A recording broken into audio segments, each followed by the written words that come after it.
today we will continue the theme of the topic that we have started for the last two nights, where we looked at the circumstances at which Imam Hussein alayhi salam started his journey in Medina. And we talked about Imam Hussein and his image, his public image in Medina and beyond, prior to his engagement in his movement. And we talked about people being divided into those that loved Imam Hussein alayhi salam and followed him, people who did not do so and actually were considered as his enemies, and then the neutrals, which were many of them, unfortunately. Then we talked about the fact that Hussein alayhi salam was not only a religious figure, so he wasn't only a spiritual figure that Muslims respected because of his close relation to the Prophet ﷺ, neither because he was the Imam of their time only, but because of his social status. And we talked about him being one of the most important personalities of the world back then, obviously, especially in Arabia and beyond. Then we talked about the way that Imam has made his movement so public. In no stage of his movement did he hide anything. He left Medina with everyone knowing that he is leaving. He left Mecca on the 8th day of the Hajj, when Hajj starts. So when everyone is entering Mecca, he was going the opposite direction. His caravan was the only caravan going the opposite direction. And we then noted that that's true that 72 people were killed with him on the day of Ashura, but when he left Mecca, he had thousands in his caravan, at least hundreds. Imam Hussein, in that time, he was the tribal leader, the Imam, the most important figure in the Islamic world. So when he left, he had a lot of servants, a lot of family members, a lot of companions, and so many people who were going with him to benefit somehow, either spiritually or materialistically. So you don't expect a small caravan with like 50, 60, 70 individuals walking out of Mecca. No, it was a public display of leaving the holy site of the Muslims upon the most important event in the Islamic calendar. And who was leaving? The same man that every single one of those pilgrims had to follow.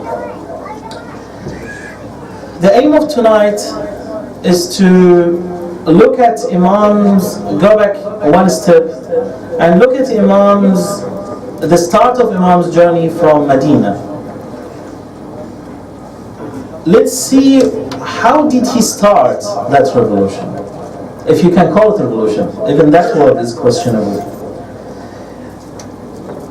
We will look at the most important piece that any human being would leave behind, his will. The will has two important aspects. One, it's an obligation. So it's an obligatory act upon every Muslim, whether female or male, to leave a will to their descendants. That is an obligation upon every Muslim. So when Imam Hussein alayhi salam wrote his will, he wrote it with absolute consciousness and absolute knowledge that whatever he writes is his legacy. That is the most important document any of us would ever leave behind. That's one. Secondly, the will that he wrote, he knew it was the last written statement that would live forever from him, being the Imam. And he knew that after his death, which he was facing now publicly, people will question the movement, especially that no one before him has ever risen against a ruler in Islam. He was the first person to rise. I'm not talking about Khawarij, because everyone didn't like Khawarij back then, and they were considered like very much the radical movements we have today. No one really considered them as representing Islam. But Hussein represented Islam. No two Muslims until today dispute the fact that Hussein represented Islam. That will never happen.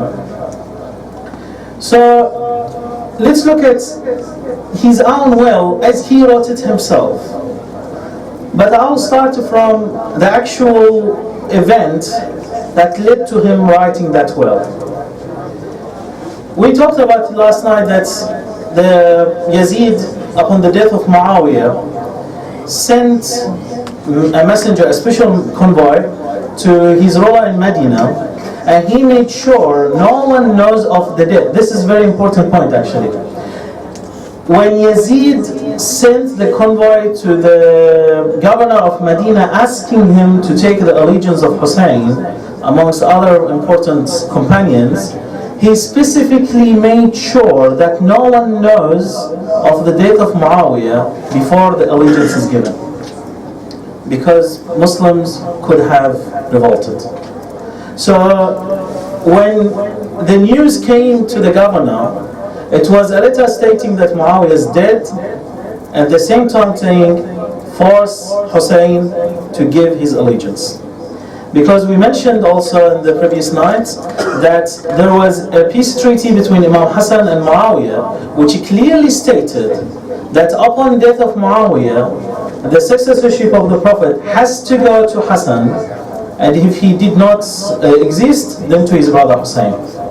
So it was very important for Yazid to make himself the rightful ruler of the Muslims is to get the allegiance of Hussein. And that did not happen. That's before anyone knowing about what's going on. This is before any letter Imam receives. This is before anyone coming to the Imam. And as some people might assume, that Imam revolted or rose up because the people of Kufa were ready for him. That is not the truth. The whole concept was a principle that Imam wanted to put into Muslims' eyes, a principle that till today we should follow, and that is seek the truth and then judge who you follow based on that truth. Even in the time of the absence of the Imam, we really have to be very careful, because knowing the truth and knowing the true face of who are we following is the most important step we are taking into any decision we're making for our future path, especially when it's related to the hereafter. Now, let's go on to this little story, and I try to look at a few resources and try to get the most basic information that almost every historian agrees with.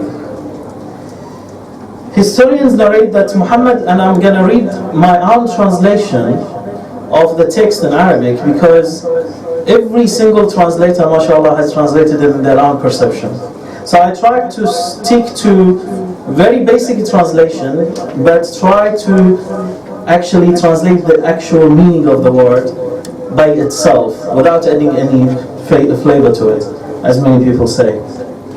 Historians narrate that Muhammad bin Hanafiya came to Hussein. Muhammad bin Hanafiya is the son of Ali ibn Abi Talib, the half-brother of Imam Hussein alayhi salam. Historians narrate that Muhammad bin Hanafiya, this is upon Imam Hussein refusing to give allegiance to Yazid.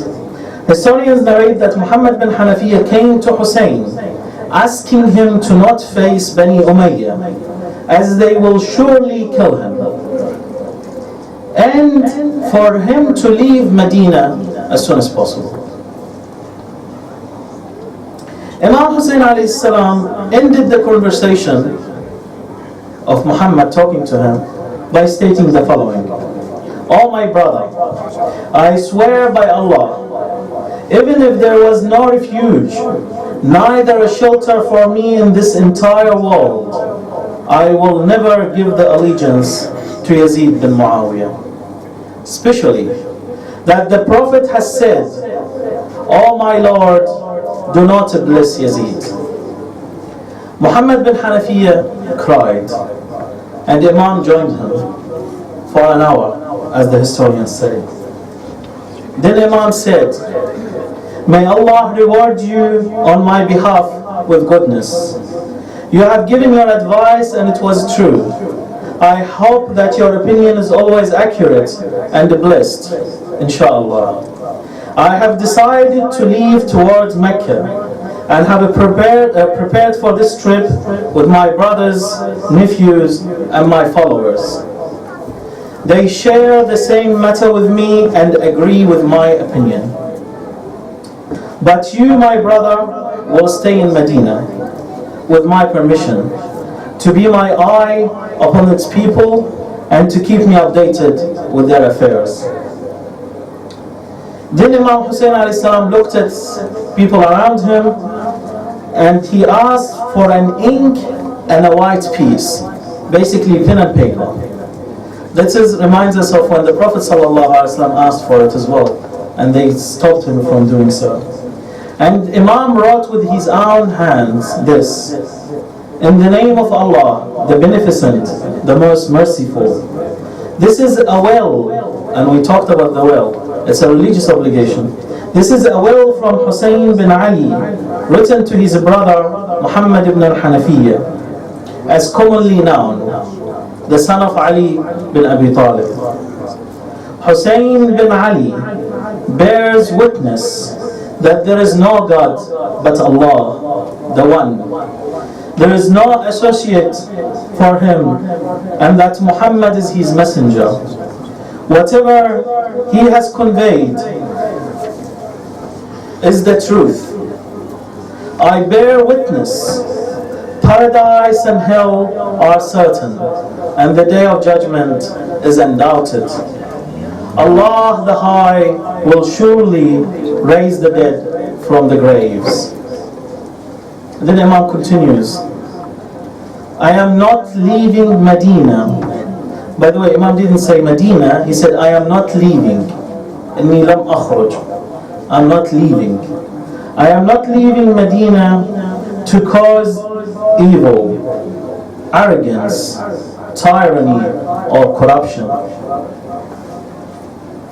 I am only leaving Medina for the rectification of the nation of my grandfather Muhammad, or the reform of the nation of my grandfather Muhammad. I only wish to fulfill my duty of exalting goodness and prohibiting evil, and seek to follow the methods of my grandfather Muhammad and father Ali ibn Abi Talib. So whoever accepts me as right, then Allah is the best in rightness. And whoever opposes me, then I will exercise patience.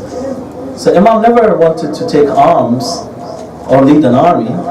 And whoever opposes me, then I will exercise patience until Allah wills what occurs between me and them, and judges between me and the people based on His rightness. Indeed, Allah is the best judge. This is my will to you, my brother. My matters are all in Allah's hands, so I rely on Him, and to Him I face. Salam be upon you and those that follow the truth. There is no will nor power except for Allah, the Exalted, the Great. Then Imam Hussein a.s. folded the will while stamping it with his personal stamp and handed him to his brother Muhammad. Immediately he farewelled everyone and left towards Mecca. The most important things that this conveys is four. One, Imam made it extremely public from day one that he will never change his mind. His allegiance to Yazid will never happen. Quite interestingly, after he finished with this, some of the companions who belonged to the family of the Prophet as well, sitting there, including Abdullah ibn Abbas, tried to change Imam's opinion immediately after this. And they tried to give him advice. Or as historians say, they advised the Imam. Now, if you accept him as your Imam, how can you advise him? I have no idea. And I'll leave that to everyone's judgment. But these were great companions, by the way. And Imam with absolute humbleness, he answered them. He did not go arrogant or said, look, I reject you or anything. No. The second thing that this well conveys is Imam Sallallahu Alaihi knew that he is facing death. He knew that he will be killed. He knew that he will be oppressed. But he took his family with him. And that taking his family with him might be an indication for the future generations that this was not a revolution in a political or military sense. Because you wouldn't take your family with you if it was. The third thing that is important is that he says, even if they oppose me, I will exercise patience. That means I will never start a war. I will never cause any sort of misconduct within the Muslim Ummah.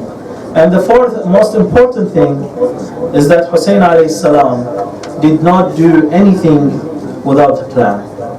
He had a plan and he continued with that plan. And that was the will of Allah subhanahu wa ta'ala. May Allah guide us all to follow the path of Hussein alayhi salam in this life and the hereafter by sending a great salawat for the quick reappearance of Imam Mahdi alayhi salam. Allah.